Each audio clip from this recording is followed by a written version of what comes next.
लेकिन सर अब तो बहुत सारी चर्चाएं हो रही हैं। अब चर्चा तो पर्ल हार्बर जैसे मूवमेंट की हो रही है और कई लोग ये कह रहे हैं कि क्या रशिया के लिए पर्ल हार्बर वाला मूवमेंट यूक्रेन ने क्रिएट कर दिया है रुपेंद्र जी, और क्या वाकई में इसे पर्ल हार्बर वाले मूवमेंट से जोड़कर देखा जाना चाहिए? जब जापान ने हमला किया था अमेरिका पर और कई सैनिक अमेरिका के मारे गए थे, क्या उससे जोड़कर इसे देखा जाना चाहिए वाकई में? Great question Prachi ji, thank you. आपके स्ट्रीम पैनल के साथ प्लेजर।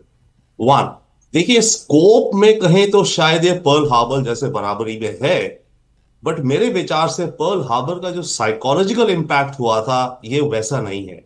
क्योंकि आप ये याद रखिए, पर्ल हार्बर हुआ था, अमेरिका तब तक जंग में था ही नहीं। उसने इमेजिन ही नहीं करा था जापान इतना बड़ा अटैक करेगा, और सडनली इतना बड़ा अटैक हुआ। राइट, वो शॉक था मेजर। यहां पर पिछले 3 सालों से रशिया के ऊपर कहीं ना कहीं काफी अटैक होते गए हैं, बड़े बड़े। मस्कवा जो इनकी ब्लैक सी फ्लीट की फ्लैगशिप थी, उसको उड़ा दिया गया।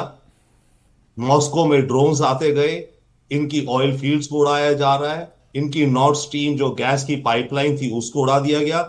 तो मेरा ये कहना है कि रशिया के साथ यूक्रेन ने काफी ऐसे, यू कहे तो, अटैक्स किए हैं जो कि मतलब ये एक नया, पहली बार ऐसा नहीं हुआ, क्योंकि ऑनगोइंग चल रहा है बार बार।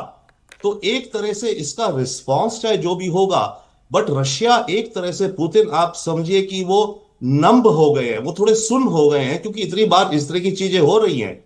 और वैसे भी यस, रशिया की जो स्ट्रैटेजी है पुतिन की है कि वो हर चीज को एक तरह से झेल लेते हैं और आगे चलते जाते हैं। हाँ। क्योंकि इतनी बार उनको चोटें लगती जा रही हैं ऐसी बड़ी बड़ी।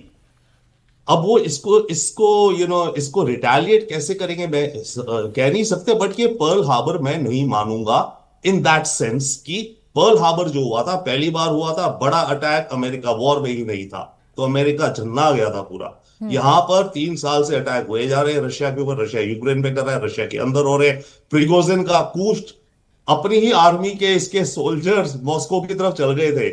रशिया में इतनी बड़ी बड़ी चीजें इस तरह की हो गई है, तो मैं उस एंगल से नहीं मानूंगा, बट ये मेजर डेविस्टेशन है। एंड एज हमारे एशियन कोलीग्स कह रहे हैं, रशिया का इससे सुपर पावर स्टेटस अब तो नहीं, मेरे विचार से तो पिछले 3 सालों से हर समय धीरे धीरे इसका बलून पंचर होता जा रहा है। इसकी रशिया की मिलिट्री माइट क्वेश्चन में है। यूक्रेन में एक हफ्ते में इनके टैंक जाके कैप्चर कर रहे थे, 50 मील का काफिला कीव तक ही नहीं पहुंच पाया। जो भी कारण थे, उनकी मेंटेनेंस सिटिंग डक्स बन गई, काइंड ऑफ अ थिंग। इधर फिनलैंड और कौन आपका स्वीडन नेटो हम्म। में चले गए।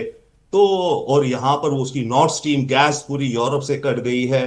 तो रशिया को डेफिनेटली अमेरिका यूक्रेन द्वारा, एंड ऑफ कोर्स अमेरिका इसमें अब अच्छा खासा भागीदार भी है, चाहे ट्रंप कुछ भी कहे, but American and Europeans Russia को डिग्रेड करते जा रहे हैं। अब जैसे ये इसमें एस्टिमेट है कि 1/3 ऑफ इनके जो क्रूज मिसाइल्स, जो न्यूक्लियर टिप्ड को कैरी करने की फ्लीट थी, 1/3, 40 में से शायद 10 एक ऐसे हैं वो उड़ा दिए गए हैं। तो जी। रशिया तो डिग्रेड हो रहा है।